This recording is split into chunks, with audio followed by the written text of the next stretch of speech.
তো hello guys, welcome to my page and channel roster 7। আজকের এই ভিডিওতে আমি কথা বলবো না কেন? কারণ আমার চ্যানেলের রিচ একেবারে ডাউন হয়ে গেছে। তোমরা চাইলে লাইক কমেন্ট শেয়ার অবশ্যই সাবস্ক্রাইব করতে পারো। এখনই দিবি, 1 সেকেন্ডও সময় দিবি না। আর যদি না করো তাইলে কি যে করবো না, মানে কিচ্ছু করবো না। প্লিজ তোমরা যদি আমাকে সাপোর্ট করো তাইলে আমি যথেষ্ট পরিমাণে ট্রাই করবো তোমাদেরকে এন্টারটেইনমেন্ট করার জন্য আর তোমাদের মন জয় করার জন্য। ঠিক আছে। বাই দ্য ওয়ে, চলো পয়েন্টে আসি। এই সময় কম, শুরু করো। প্রথমত কথা হচ্ছে, আমি বিগত কয়েকদিন ধরে লক্ষ্য করতেছি সোশ্যাল মিডিয়ায় জ্বর উঠেছে উজ্জ্বল বর্মন এন্ড এঞ্জেল প্রিয়াকে নিয়ে। বাট আমি আজকে আসল সত্যটা এক্সপোজ করবো, তোমরা শুধু ধৈর্য ধরে দেখতে থাকো এন্ড এনজয় করো। ওকে। আর হ্যাঁ, হাতে যদি ব্যথা না লাগে তাইলে অবশ্যই একটা শেয়ার করো, যাতে আসল সত্যটা সবাই জানতে পারে। ও সরি, আমার ভুল হয়েছে, ক্ষমা করে দেন। প্রথমত কথা হচ্ছে, উজ্জ্বল বর্মন এক নিম্ন মধ্যবিত্ত পরিবারের ছেলে, যেই মানুষটার লাইফে কষ্ট ছাড়া আর কিছুই ছিল না। দেন উজ্জ্বল বর্মন তার ঠাকুমাকে নিয়ে মাঝে মধ্যে ফানি কন্টেন্ট মেক করতো। আর ঠিক সেই সময় তার ভিডিও অল্প পরিমাণে ভাইরাল হতে শুরু করে। বাট তখন উজ্জ্বল বর্মনকে এতটা মানুষ চিনত না, তার খুব ছোট পরিমাণের একটা ফ্যান বেজ ছিল। ঠিক আছে। দেন হঠাৎ করে উজ্জ্বল বর্মনের পরিচয় হয় সেই মেয়েটার সাথে, যেই মেয়েটাকে আজ আমরা এঞ্জেল প্রিয়া নামে চিনি। সঠিক বলেছেন। এঞ্জেল প্রিয়াও একটি মধ্যবিত্ত পরিবারের মেয়ে।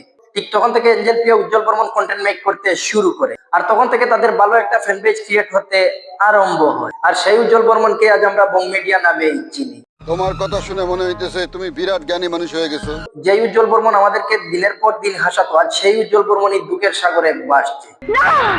মামনি না বললে তো আর হয় না, কারণ সোশ্যাল মিডিয়া এদেরকে নিয়ে জোর উঠেছে। এঞ্জেল প্রিয়া উজ্জ্বল বর্মনের নাকি ব্রেকআপ হয়েছে, তারা নাকি আলাদা আলাদা থাকতে শুরু করছে। তবে হ্যাঁ, আমাদের মাঝে একটু ঝামেলা চলছে। এই ঝামেলার জন্য আমরা দুজনকে আলাদাভাবে রেখেছি, এবং এটাও না যে আমরা রিলেশনটা নষ্ট করতে চাচ্ছি।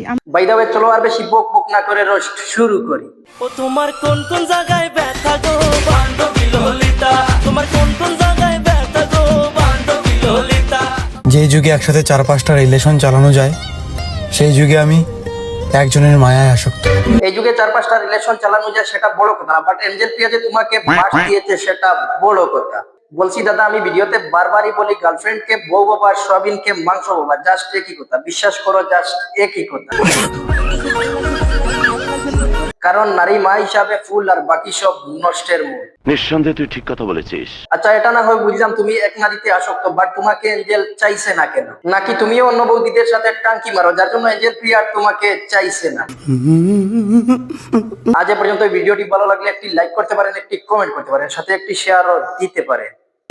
এখনই দিবি, 1 সেকেন্ডও সময় দিবি না। আর হ্যাঁ, আমার চ্যানেলে নতুন হয়ে থাকলে এইখানে ক্লিক করে সাবস্ক্রাইব করতে পারেন, আর পেজে থাকলে পেজটি ফলো করতে পারেন। ও তোমার কোন কোন জায়গায় ব্যথা